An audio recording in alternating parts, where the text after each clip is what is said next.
nawr o gwmpen machno yn can merch o blwyllyn hydno ac a'i gari ar y gogaeth yn dod yn ôl i garthu bias.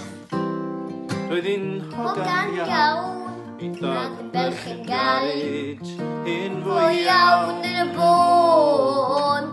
Doedd hi'n dau ddim yn golchi ac yn cwcio sac ar ôl dyn ac yn y ffôn.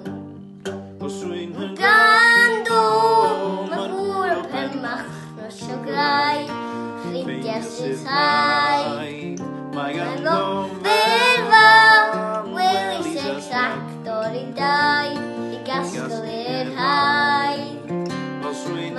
Ganddo mae'r gŵr o Penmach nos o grau y ffrindiau sy'n thai. Mae ganddo ferfa welis exactor i dau i gasgol i'r